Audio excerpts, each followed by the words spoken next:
Coucou les Vénus, on se retrouve aujourd'hui pour notre Do It Yourself, un masque express où on aura besoin comme base d'un masque ordinaire, n'importe lequel, où on va venir ajouter un peu d'huile de sésame qui est très bien pour les cheveux. Ensuite un peu d'huile de moutarde, il faut toujours ajouter un peu de sucre pour maximiser la pousse et l'huile de moutarde est très bien pour ça. Puis on va venir ajouter l'huile de ricin. L'huile de ricin qui n'est plus à présenter je pense. Et ensuite mon chouchou du moment, l'huile essentielle de romarin qui assainit le cuir chevelu, qui favorise la pousse.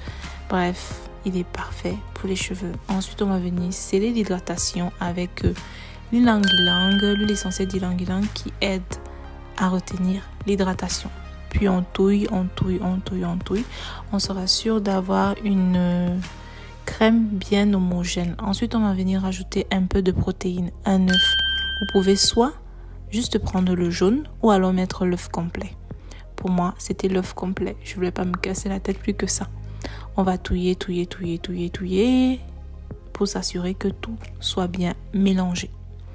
Puis, si vous le voulez, c'est optionnel. Vous pourrez rajouter un masque profond. Moi, j'ai choisi le masque profond de chez Cantu que j'avais acheté et j'ai pas eu le temps de l'utiliser. Je me suis dit, pourquoi ne pas vider mes produits que je n'utilise pas ou qu'on m'a offert dans des masques express comme ça lorsque j'ai la flemme de faire toute une composition. Donc, je prends ces masques-là et je les améliore.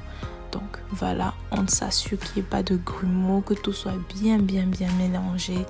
Et voilà, notre masque express est prêt. J'espère que vous avez aimé le petit Do It Yourself et que ça va vous aider pour celles qui débutent dans le cosmétique maison. Ça aide aussi toujours d'avoir une base neutre et venir juste améliorer comme ça. Ne vous dites pas que c'est pas bon et tout ça. Bref. C'est une bonne base pour celles qui débutent dans le cosmétique. Donc ensuite on va venir au préalable laver les cheveux. On applique sur cheveux humides. On va appliquer des pointes à la racine et faire des petits massages dessus pour s'assurer que tout pénètre bien. Et ensuite on va chercher une source de chaleur. Vous pouvez soit utiliser un bonnet chauffant comme moi ou alors le plastique basique que vous avez ramené des courses là, ou alors le cellophane ou bien encore le papier alu.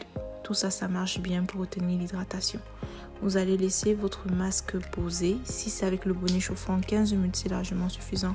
Mais si vous n'avez pas le bonnet chauffant, avec le plastique et le reste là, c'est 35 à 40 minutes. Vous pouvez même dormir avec si vous voulez, ça dérange absolument pas.